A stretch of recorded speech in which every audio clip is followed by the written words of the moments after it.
خۆشەویستان دووبارە سڵاوتان لێبێت ئێمە بەردەوام ئەبین لە پرۆگرامی ڕۆژێکی نوێ. اینجا کاک پەیوەند ئەمڕۆ چەند جار وتویانە پەیوەند من و تۆش ئەوڕمان ناوەتەوە. بەڵێ. اینجا پرسیارەی گوتێ پەیوەند ناوی کوڕە لە کاتی ناوبڕەکەیە. بەڵام من ئەڵێم ناو ئەوەیە کە خۆت دەتوانین بەرجەستەی بکەی ناوەکە کوڕ بێت کچ بێ فەرق ناکە خودی ئەو کەسە خۆیەتی کە کەسایەتی ئەیا بەو ناوەی کە هەیەی. بێگومان زۆر وایە. ناوی پەیوەند یەکێکە لە ناوخۆشەکە هەموو زۆرم پێی خۆشە. زیاتر بۆ کوڕ پێم خۆشە. بەڵێ من دڵم پێی خۆشە وەکو کچێک.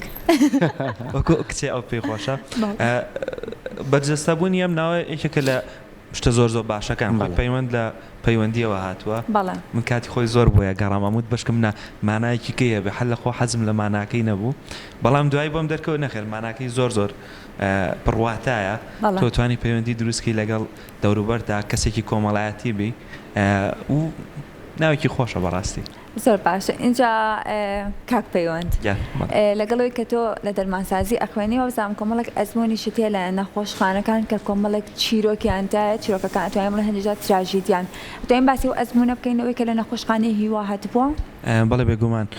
ئێمە ساڵی پار لەگەڵ دکتۆرێکی ئەزیزمانە دکتۆر ڕەفەل سەردانی نەخۆشخانەی هیوامان کرد و توانیمان توێژینەوەیەک ئەنجام بدەین لەوێ و ئێستا کاری لەسەرەکەین.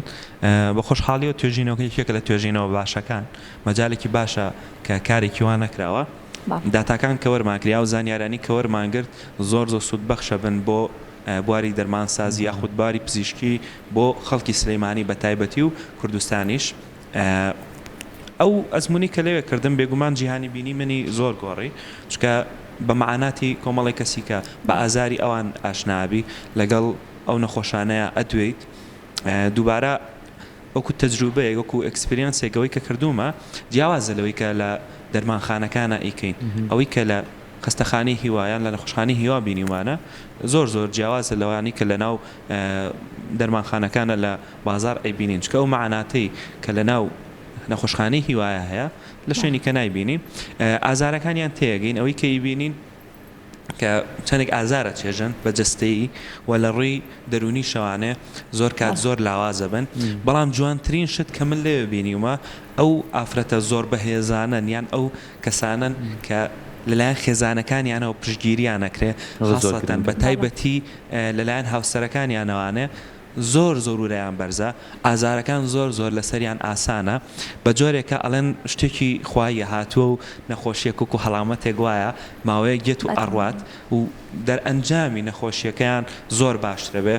دەرمانەکان زۆر بە باشتر کارەکەن ئەوە شتێکی زۆر دڵخۆشکەر بوو بۆ من و دووبارە ڕەبتیکەمەوە بە ناوەکەی خۆمەوانێ پەیوەندی نێوان ئەو کەسانە زۆر گرنگە کە بتوانن دەرئەنجامێکی باشتر بۆ نەخۆشیەکەیان بەردەست بێنن وەکو ئامۆژگاریکی پچکۆلانە ئەو کەسانی کە نەخۆشییان هەیە پەیوەندیان زۆر لەگەڵا ببەستن چکە لەلایەنی دەرونیەوانێ زۆر پێویستیانە و هاوکاریانە بێ بۆ چارەسەرەکان ئەمەشەکەوێتە سەر و کەسانێک کە لەوێ وەکو توێژەری دەرونی یاخود ئەو کەسانی وەکو خێزانەکانیان هاوکاریانەکەن دەستی تۆش خۆش بێت سپاس بۆ زۆر سپاس بێ بینەوە لای تۆ زۆر سپاس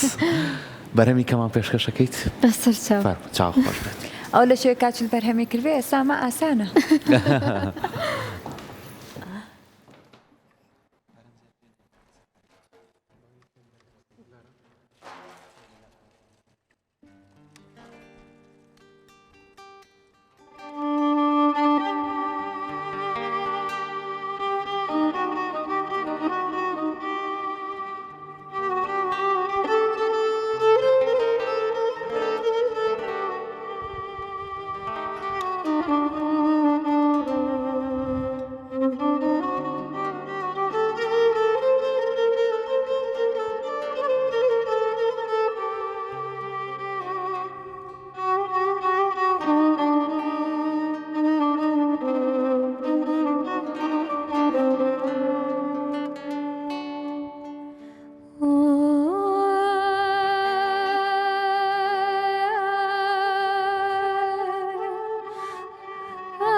خود مدلتیر موجی چوکال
خوش دستان خوش به دنگ خوش بێت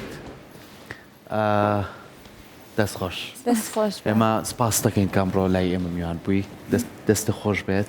هیوادارین کە بتانی بەردەوام بیت و دوای خوێندنەکەش بتانی بە شێوازێکی زۆر باشتر و ئەکادمیتر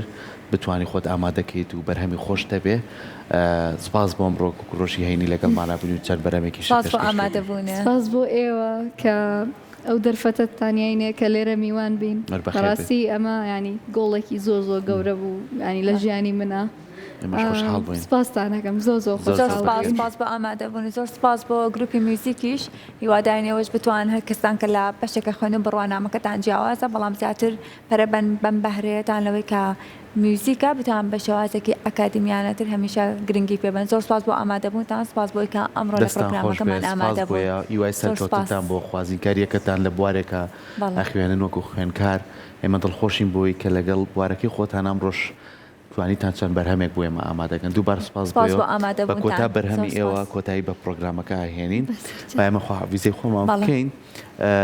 هیوادارین کاتێکی خۆشمان پێبەخشی بێتن خۆشەویستان ئێمە لێرە بە دوایین گۆرانی خات و کلارە کۆتایی بە پرۆگرامەکەیانی هیوای پشوێکی خۆش و ڕۆژێکی پڕ ئاسوودەییتان بۆ خوازین خواتان لە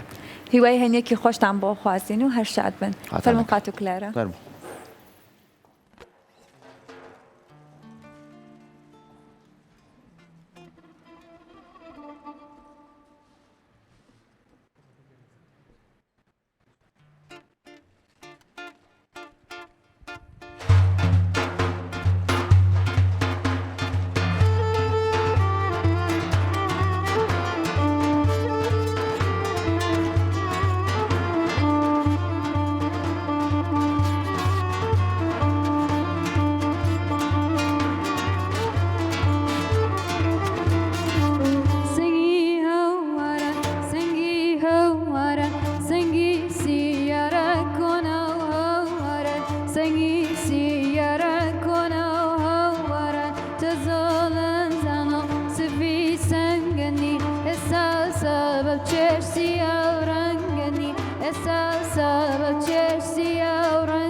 سنگنی احساسا بچشی و رنگنی احساسا